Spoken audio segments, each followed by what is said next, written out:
The air in the marketplace reeked of smoke, sweat, and desperation.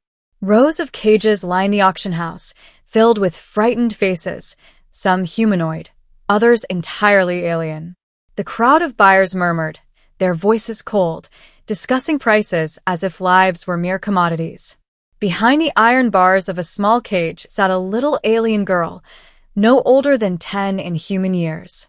Her skin was a deep shade of violet, her large silver eyes wide with fear. Tiny tendrils of bioluminescent hair curled at her temples, glowing faintly in the dim light. She clutched her knees, trembling. "Next up, lot 27, barked the auctioneer. A towering reptilian slaver yanked her out of the cage, dragging her onto the wooden stage. The girl whimpered, her small fingers gripping the hem of the tattered dress they'd given her. The crowd leaned forward, greedy eyes sizing her up. Healthy, strong for her kind, the auctioneer declared. A rare find. Bidding starts at. I'll take her. The voice cut through the murmurs like a blade. The crowd turned. At the back of the room stood a lone human. His tall frame was clad in a long dark coat, his expression unreadable. A heavy silence followed, the kind that came when humans interfered with things they weren't supposed to. The auctioneer hesitated. Sir, this is a closed. The human reached into his coat and tossed a small silver chip onto the stage. It hit the wooden planks with a sharp clink. The slaver's eyes widened at the sight of it. That should cover it, the human said. His voice was calm, but there was an edge to it, a warning. The auctioneer swallowed hard. As sold, the gavel slammed down, and just like that, the girl was his. She didn't move as he approached. When he knelt down, his features softened. Come on, little one. You're safe now. Her lips parted, confusion flickering in her silver eyes. Safe? She whispered, the word foreign on her tongue. He offered his hand. Yeah, safe. For the first time in weeks, she felt something strange, hope. The little alien girl clung to the human's coat as they left the auction house. She didn't know his name. She didn't know where he was taking her. But for the first time in a long while, she wasn't being dragged, pushed, or locked away. The streets outside were cold and wet, the neon lights of the alien city reflecting off the slick pavement. Creatures of all kinds moved past them, some with extra limbs, others floating instead of walking. But no one paid them any attention. After a few silent blocks, the human slowed his pace. He glanced down. You all right? The girl nodded hesitantly. She had no reason to trust him. She had trusted before, and it had led her to chains. But he had saved her. Where? Her voice cracked. She swallowed. Where are you taking me? The human exhaled, running a hand through his dark hair. Someplace warm. Someplace safe. She hesitated, but nodded again. Minutes later, they stopped outside a small building tucked between two towering structures. It didn't look like much, but it smelled of something pleasant. Something rich and warm, unlike the stale air of the slave cages. The human punched in a code, and the door slid open with a quiet hiss. Inside was a small but cozy living space. A couch, a table, a tiny kitchen. Everything looked worn, but well kept. Sit, he said, gesturing to the couch. She obeyed without a word, folding herself into a corner of the cushions. He knelt down to her level. What's your name? She hesitated. Lurani. He nodded. I'm Roan. Roan. She rolled the name around in her mind. It didn't sound cruel. Roan stood and moved to the kitchen, rummaging through cabinets. Soon, he returned with a steaming cup of something fragrant. Here, drink. Lurani took the cup in both hands, the warmth seeping into her cold fingers. She sniffed. Sweet. A little spicy. Cautiously, she took a sip. The moment the liquid touched her tongue, her eyes widened. It was good. Roan smirked. Never had tea before? She shook her head. Well, there's a first time for everything. Lurani held the cup close, letting the warmth spread through her chest. A silence settled between them, not heavy, not uncomfortable, just quiet. For the first time in her life, no one was shouting at her. No one was hurting her. She glanced up at Roan. Why did you buy me? His expression darkened for a moment. Then, with a sigh, he leaned back against the couch. Because slavery's wrong. And because no one else was going to help. Lurani's grip tightened on the cup. Help. She wasn't sure what that felt like. But she thought maybe she was about to learn. The next morning, Lurani woke to the unfamiliar feeling of softness. The couch cushions cradled her small frame, the blanket tucked around her shoulders. She blinked up at the ceiling, her mind sluggish with warmth and comfort, things she had forgotten existed. The scent of something cooking filled the air. Her stomach growled. She sat up cautiously, looking toward the tiny kitchen, where Roan stood over a stove, humming softly. You're awake, he said without turning around. Good timing. Breakfast is almost ready. Lurani hesitated. Was she supposed to help? Was this a test? Her old masters had punished her for moving too slowly, for asking questions, for existing at the wrong time. She folded her hands in her lap, waiting. Roan turned, holding 2 plates. He frowned slightly when he saw her stiff posture. You can relax, kid. She didn't respond. With a sigh, he set a plate in front of her on the small table. Eggs, though not from Earth, along with some kind of grain and a slice of fruit that shimmered under the light. Eat, he said. You don't have to wait for permission. Lurani reached out hesitantly, taking a small bite. Her eyes widened. It was good. She ate slowly at first, then faster as her hunger won out. Roan said nothing, only eating his own food at a normal pace. When she finally finished, she looked up, expecting something. Orders? Punishment? Instead, Roan just leaned back and crossed his arms. So, he said, what do you want to do today? Lurani blinked. Do. He nodded. Yeah. You're free now. You can do whatever you want. She opened her mouth, but no words came out. What did she want? She had never been allowed to want before. Roan's expression softened. All right, he said. We'll take it slow. That day, Roan showed her around his home. It was small but full of strange, fascinating things. He had books, actual paper books, their covers worn from use. He had a screen that played moving images, telling stories of distant places. He even had a small garden on the rooftop, where plants in odd shapes and colors swayed in the artificial breeze. Lurani stood among them, staring in quiet wonder. They're alive, she whispered. Roan leaned against the railing. Yeah, takes work to keep them that way. She reached out, running a careful finger along the edge of a leaf. It was smooth, cool to the touch. Roan watched her. You like them? She nodded. He smiled slightly. Maybe you can help me take care of them. Lurani hesitated, then looked up at him. You'd let me? Why wouldn't I? She didn't answer. That night, as she curled up on the couch again, she realized something. Roan hadn't once raised his voice at her. He hadn't given her orders. He had asked her what she wanted. And for the first time in her life, she felt like she was something more than just property. She pulled the blanket tighter around herself, staring at the ceiling with wide, silver eyes. Was this what freedom felt like? She hoped it was. And she hoped it would last.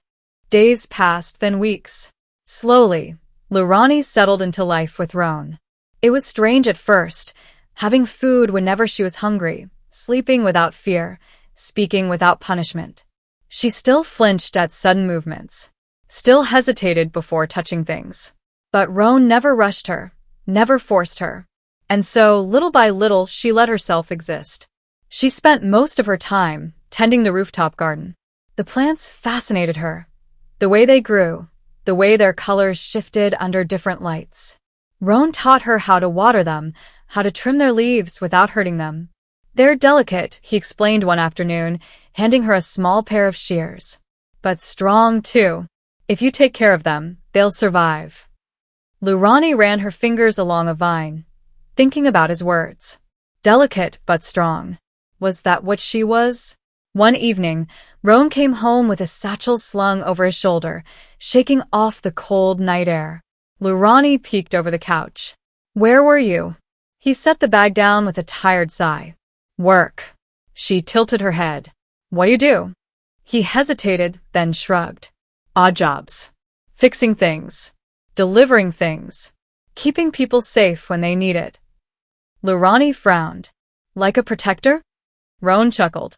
Something like that. She watched him for a moment. Why did you buy me? The question had lingered in her mind since the day he freed her. She had been too afraid to ask before. Roan exhaled slowly. Because you deserved better. Lurani swallowed. She wasn't sure how to respond. Roan sat on the couch beside her, stretching his arms behind his head. You ever been to a market? She shook her head. Wanna go? Her silver eyes widened. I can. Yeah. If you want to. She hesitated, gripping the edge of the blanket draped over her legs. I'm allowed. Roan's expression softened. You're free, Lurani. You don't need permission. Her chest felt tight. Not with fear, something else. Something warmer. She nodded. The market was overwhelming. Bright lights, loud voices, the scent of sizzling food and alien spices thick in the air. Creatures of all kinds bustled past, some towering over her, others darting between stalls. Lurani stuck close to Roan's side, her fingers gripping his coat sleeve. He glanced down. You okay? She nodded quickly, even as her heart pounded. They walked through the stalls, past merchants selling strange fabrics, glowing jewelry, exotic fruits. Roan stopped at a food vendor, exchanging credits for 2 skewers of something grilled and steaming. Here. He handed one to her. She hesitated before taking a small bite. The moment the smoky, spiced flavor hit her tongue, her eyes went wide. It's good. Roan grinned. Told you. As they ate, Lurani's gaze wandered. A few feet away, a small child, an alien like her, with pale blue skin, was tugging at a woman's sleeve, laughing. The woman smiled down at them, ruffling their hair. Lurani's heart ached. She barely remembered her own mother's face.